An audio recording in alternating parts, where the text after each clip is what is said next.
You're listening to the Journey Podcast. What if dismantling the walls around mental health could open doors to new beginnings for millions? Find out more in this episode. This episode contains adult subject matter and some listeners may be triggered by this content. Listener discretion is advised.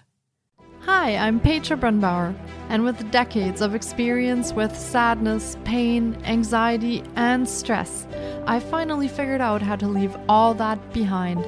And this podcast shows you how to break free permanently so you can reclaim your sanity and find the self-esteem and energy to go after the life you desire.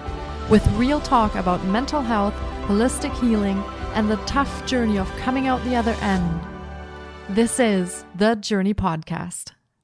Welcome to today's episode, which is part of a special series for the CMHA Mental Health Week in Canada. In this episode, we confront the stigma and prejudice that often surround mental health challenges, highlighting the importance of open discussions and personal testimony in breaking these societal barriers. We examine the powerful role that sharing our own experiences can play in fostering understanding and empathy, encouraging a shift toward a more supportive and inclusive approach to mental health in our communities. Mark Henick is a broadcaster, best-selling author, and mental health advocate who dedicated his life from an early age to opening minds and creating change. As the nationally syndicated mental health columnist for CBC Radio, he's participated in more than 1,000 interviews about mental health to date. Over the last 20 years, Mark has appeared in hundreds of other media features about mental health around the world. His bylines include CNN, CNBC, USA Today, and the Chicago Tribune. He's appeared on ABC, CBS, NBC, Fox, and more. People magazine called Mark one of Canada's most prominent mental health advocates. Mark's hit viral TEDx talk about the stranger who saved his life has been viewed millions of times, and his first book, So-Called Normal, a memoir of family, depression, and resilience, was described by Rosie O'Donnell as beautifully written, heart-wrenching, and hopeful. Mark's lived experience is complemented by his work in community mental health, as well as his studies in psychology and philosophy at St. Thomas University, child development at the Erickson Institute, journalism at Toronto Metropolitan University, neuroscience at King's College London, and cognitive psychology at the University of Cambridge. Here is my interview with Mark Henick.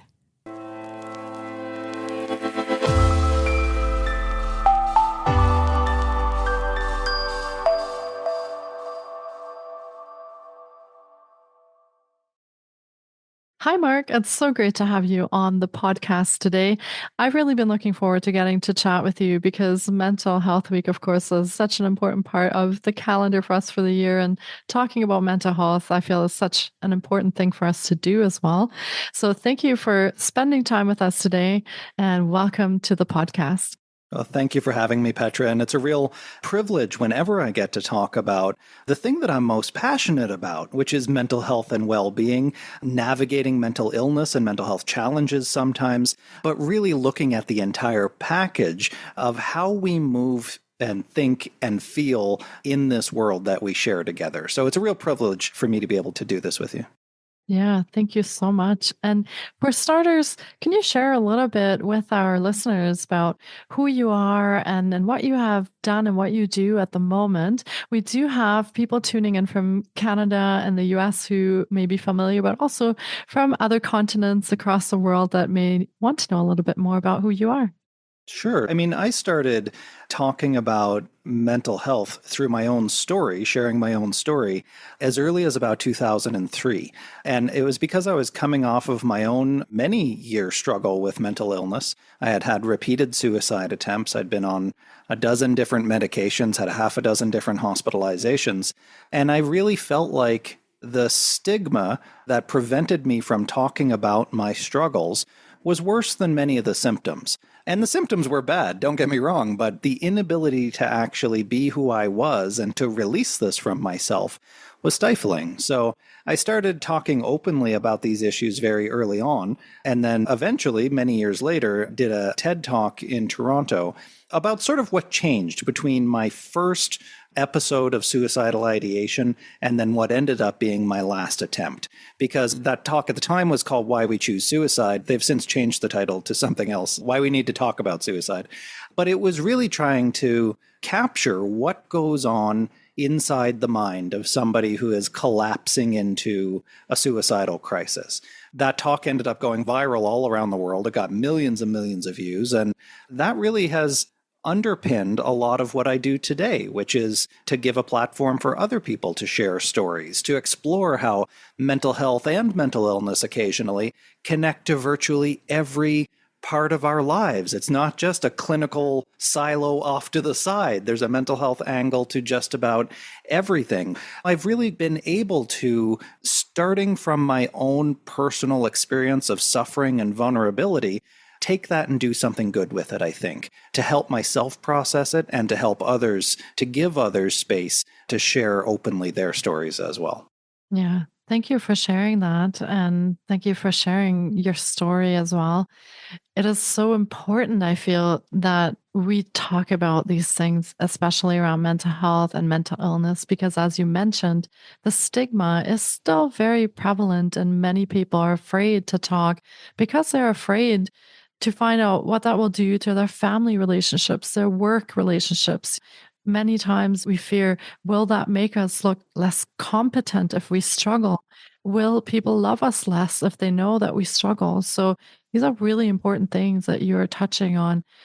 How did you experience that when you were on your own mental health journey in the beginning, when you were going through suicide attempts and you had those challenges? What was that like for you with the stigma? What were your thoughts and what were your experiences? One of my biggest fears at that time was that people would find out that I was struggling with this. Because like anybody else, even if you don't, especially now, read the newspapers or watch the news or anything like that, our culture is the air that we breathe. And part of the cultural narrative is that crazy people are violent and that they should be shunned and stored away in warehouse, equivalent of warehouses.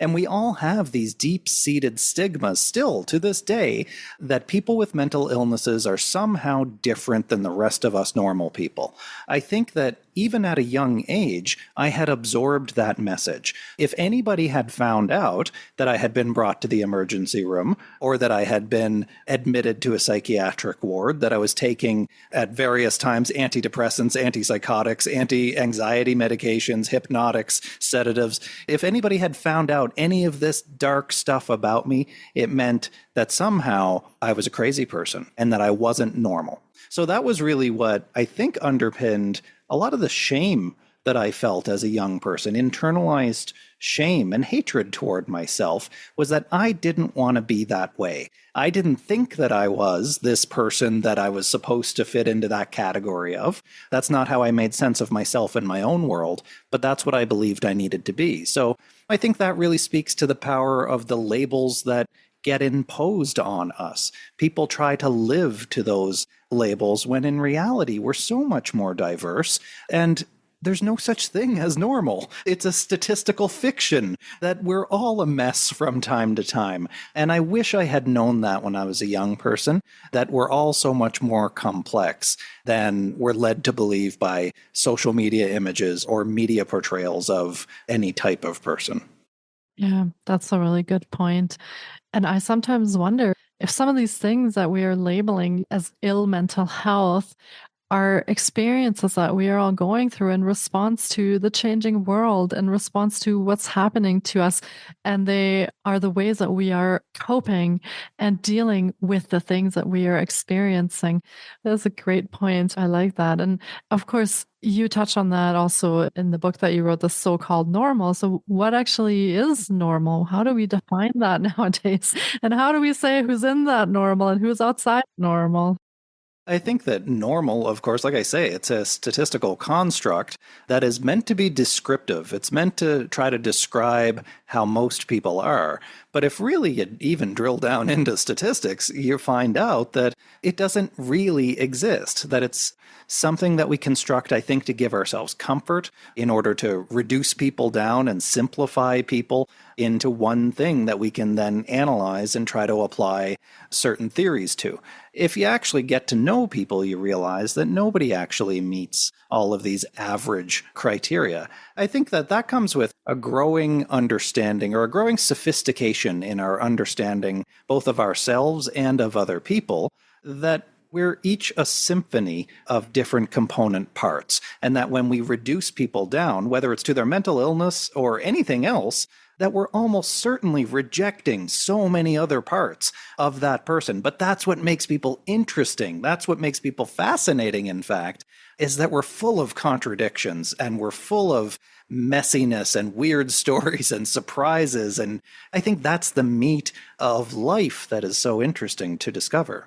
Yeah, absolutely. It would be very boring if we were all the same. We would have nothing to talk about, nothing to experience. So that is actually a wonderful thought, that we come in all of our shapes and sizes and experiences and our emotions and everything that we have to offer.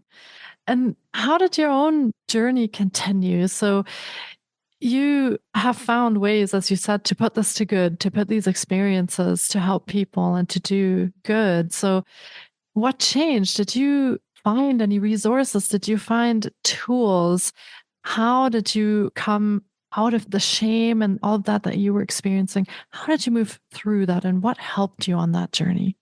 Yeah, so in the second of the two stories that I told in my TED Talk was a story of what ended up being my final suicide attempt when I tried to jump off of a bridge in my hometown.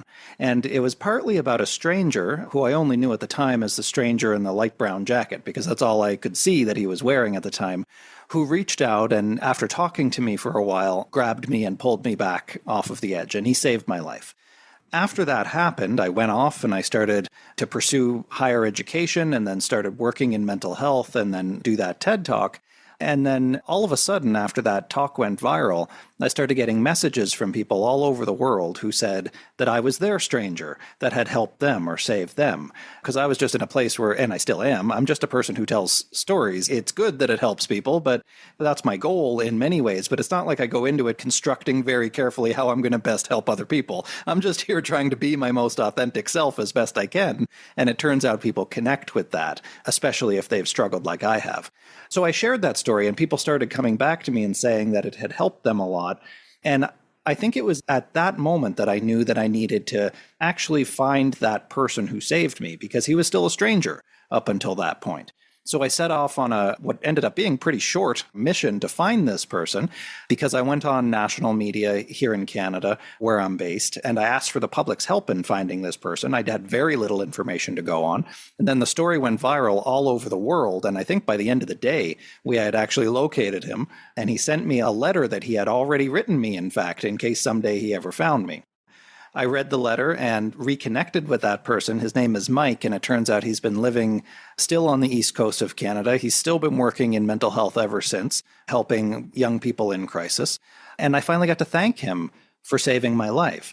Bringing that story full circle from the TED Talk to actually meeting this person was really then the motivation to tell my whole story. And that's really what led to the book. I think all of my life so far has been kind of an unfolding of trying to understand my own childhood in many ways and doing it out loud in public in such a way that other people can process maybe their own childhoods along with me as well. Because I think that we all have a lot of baggage that we carry along with us, that if we can just talk openly about it, then it helps us to work through it and then to reconsolidate it in a healthier and more productive way. So that's why I do what I do, is largely because somebody saved my life who didn't have to, who didn't have any experience or training to do so. He just happened to be in the right place in the right time. And I think that a lot of us can find ourselves in that positions in big and small ways throughout our life.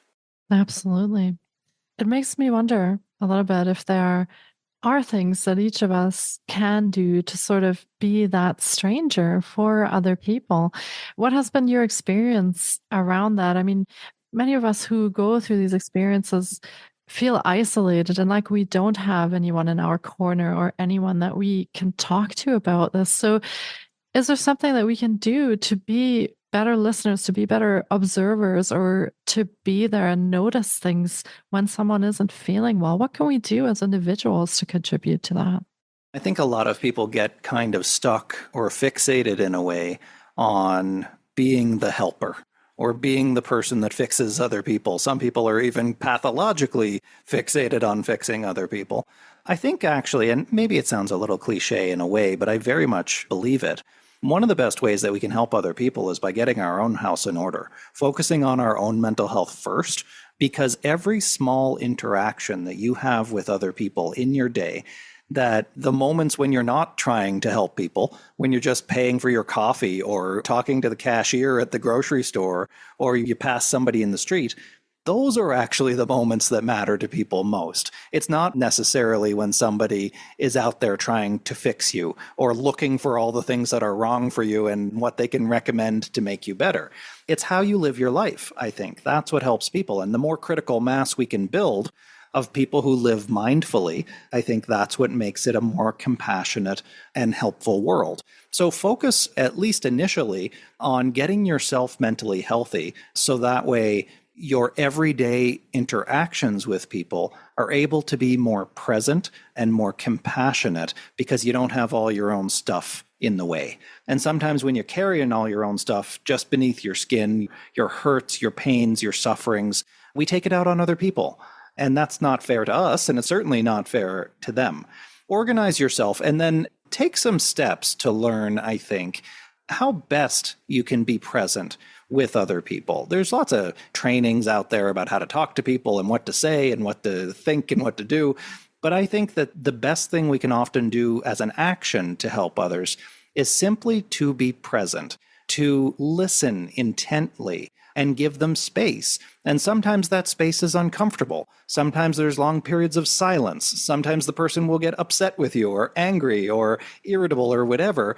But just allowing them the fact that they are entitled to their suffering, that they are allowed to have a hard time and you don't have to do anything about it. I think that license, that's actually powerful because it teaches us that it's okay to not be okay. And then that will be okay anyway, because that's the other side of it, right? Is that if we accept our suffering without clinging to it, then eventually it resolves itself, I think. When we give it air to breathe, we give it space to live, then we're more free to let it go. I guess it all comes back to this idea of if you want to help other people, focus on creating enough space for them to come up for air when they're ready. I think that's what we can do, is create space for people. Yeah, and as you mentioned, that can be a very difficult thing because of our sort of natural inclination to want to help and fix people. So it's sometimes difficult to stand back and let them have that space and let them go through them. I see this with parents all the time, especially, who just want, of course, if you love somebody, you don't want to see them suffering. Unfortunately, too, you can't do recovery to people. You can't do it for them. You can't just inject recovery into people.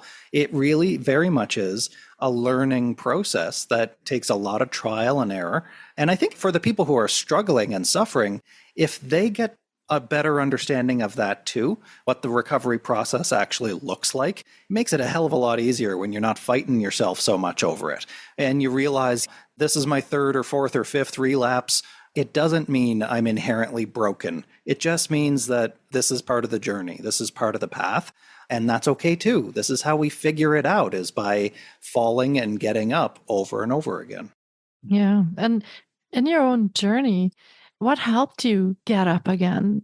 This is a difficult part, is relapsing, as you said, and coming to the realization that there's no quick fix to this. There's no one pill that you take or one thing that you magically discover and you're better and everything's great. There are these times when you start questioning, you start relapsing, you start coming back to these dark places. So what helped you get up again in those times? Like a lot of people, it's a mix of things. For me, since the healthcare system, the formal healthcare system, in virtually every country where I've spoken or visited or done work, is a mess. In fact, not only is it broken, it was never built right to begin with. So you can't even say that it's broken.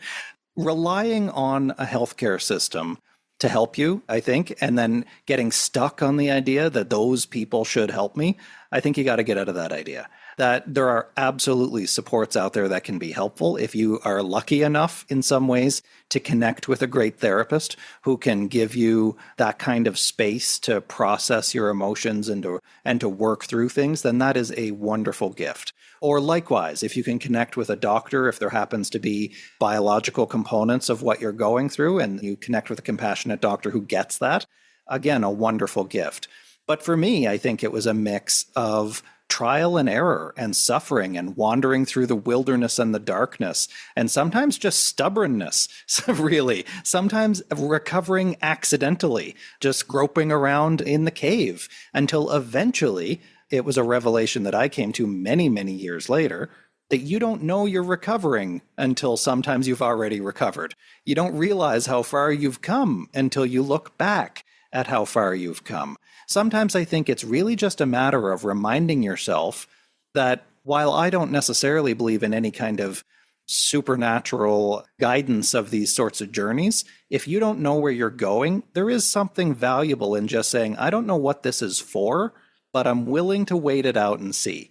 Just wait and see. Because just because you don't know the answer now, just because you don't know the purpose, although I don't like that word, but just because you don't know the purpose for your suffering right now, doesn't mean that it'll never have one.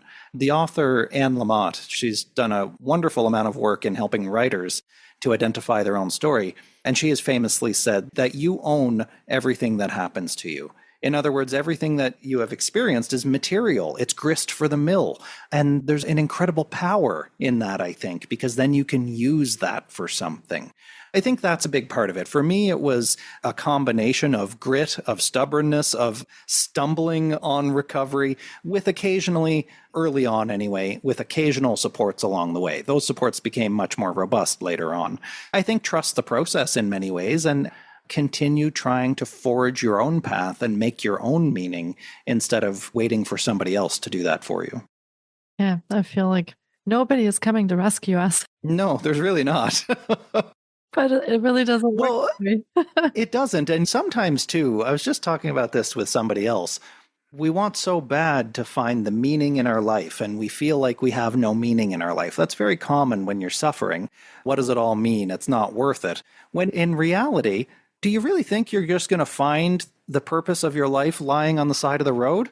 That's not how it works. We don't just stumble that way on fully completed purpose for our life. That's something that we have to assemble. We have to build it based on the material that we're given. So I think that when people realize that they're not just passive recipients of their world, that they have to be active participants in their life, that's when recovery really happens.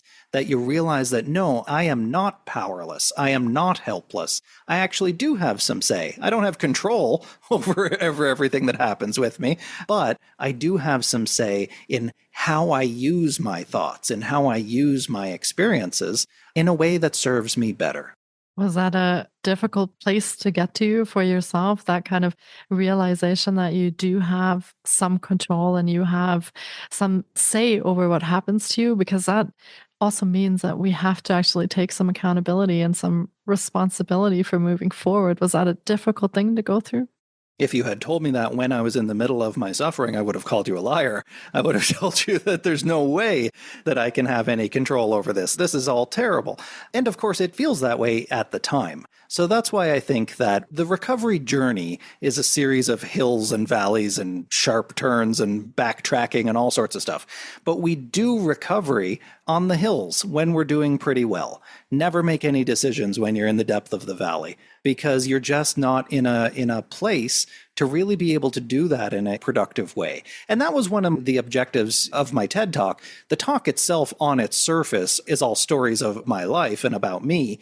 But really what I was trying to accomplish there by using myself as a case study of sorts was that when you sink into that pit of crisis, of sadness, of despair, it has this limiting effect on your mind. What I've referred to, I think, in the talk as cognitive rigidity. You just become tight and small in your thinking.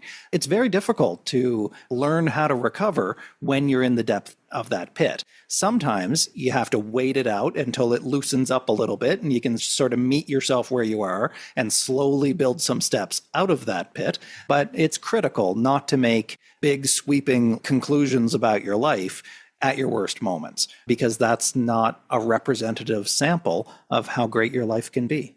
And there is an empowerment that comes when those realizations come as well, because when you realize, like you said, that you do have control and you can change things, I think that is exactly as you said, when that recovery starts happening and when we start dipping into our own powers, our own authenticity, our own ability to find purpose, which, like you said, is not this built thing that we just kind of stumble across.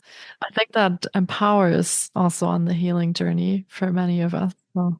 I think it does, but I think also too, though, this raises the other issue of sometimes people get so fixated on the control piece of their recovery, of the self-improvement stuff, or on the improvement of others. And that's a thing of a different quality, of a different nature. It just sort of feels different qualitatively. There, I think, ironically, the way that you regain control of your life is by letting go a bit of control. Because when I was in my darkest times, when I was suicidal and depressed, it was very often when I reflect on what I was thinking of in that time, it was of all the things that I realized I couldn't control. I can't control what people think of me. I can't control the thoughts that enter my head. I can't control my social situation or my family's financial situation. I can't control the things that happen to me, the traumas.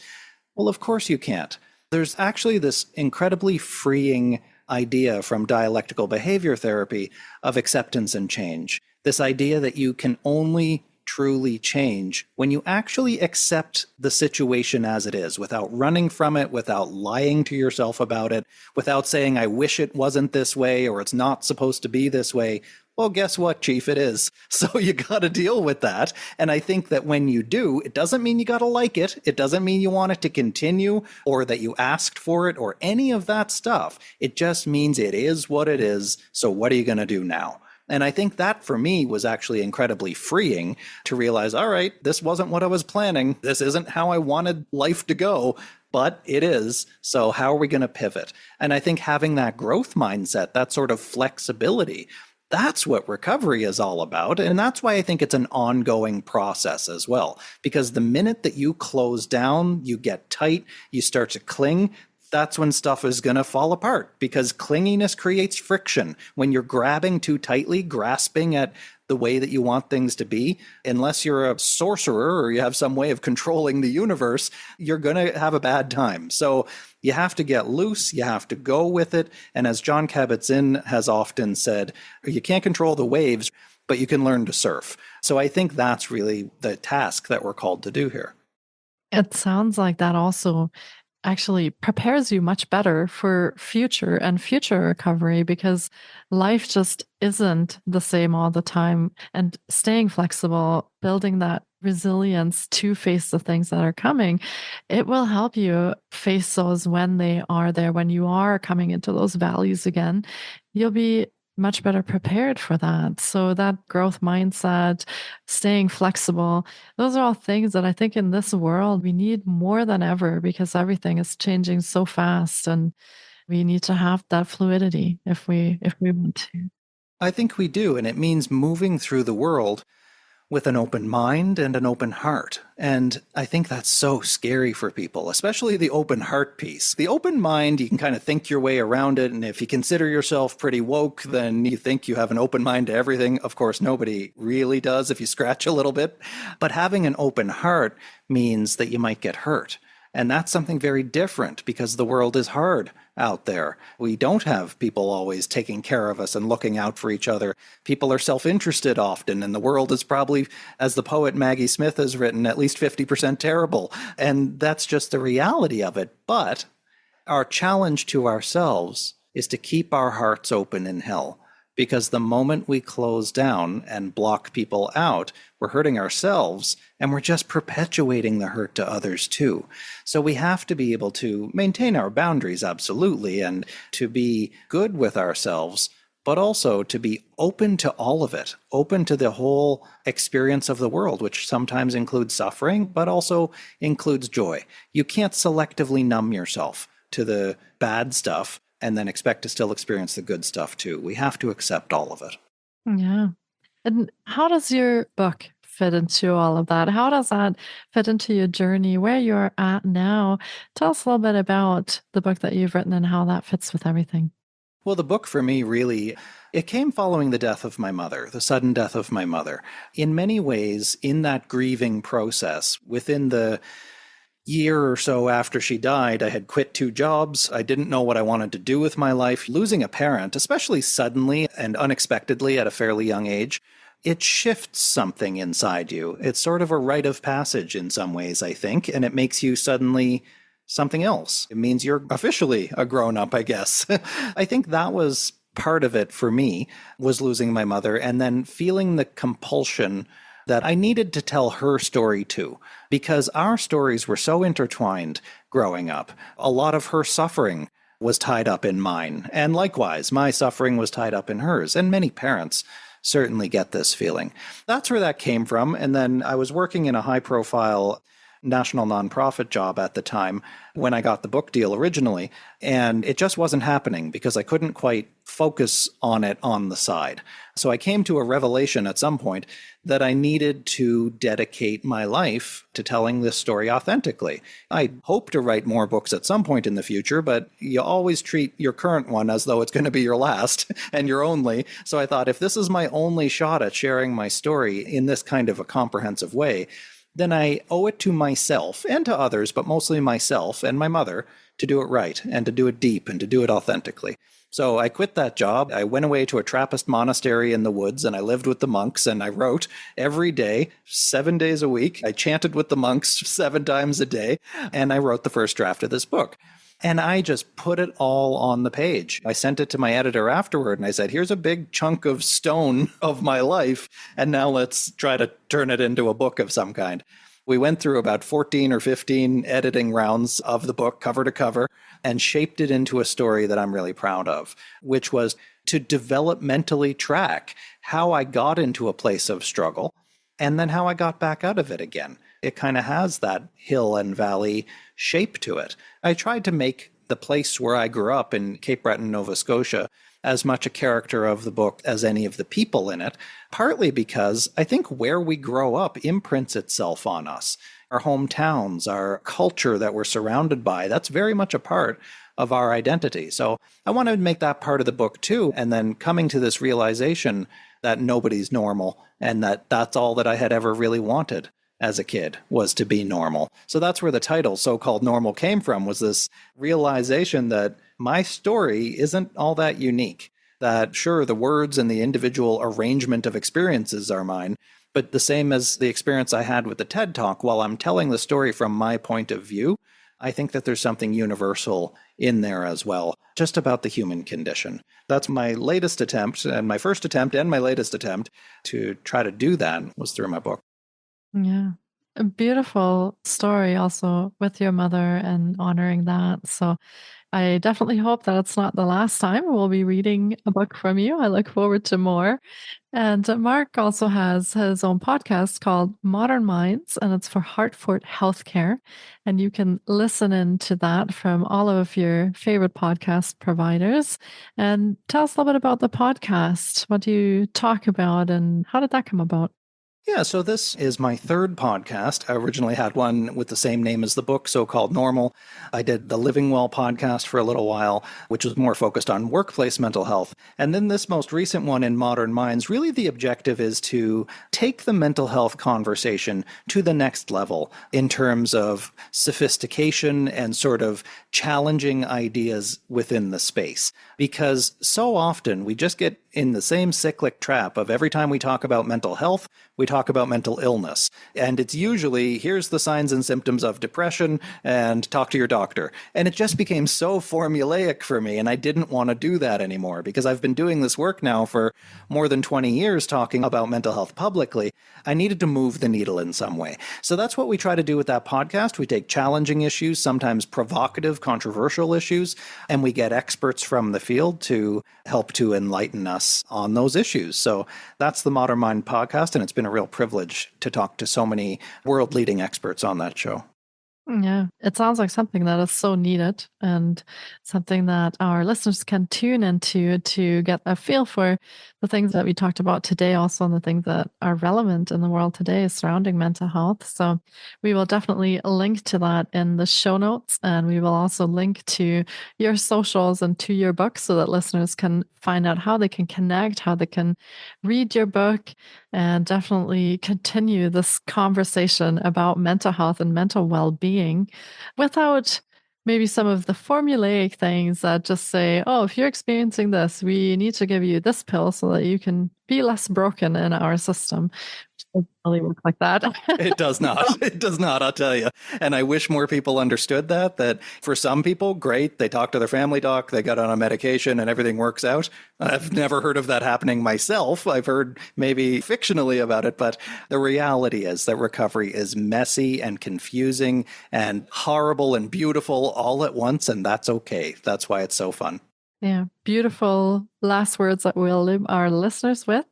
And Mark, it has been an incredible time recording here with you and having this conversation. And I just want to thank you again for coming on today, sharing your story, sharing your wisdom and all this knowledge that you have built up now over 20 plus years that you've worked in this. And also before that, your own experiences. Thank you for sharing that. Thank you for being so open and vulnerable with our listeners.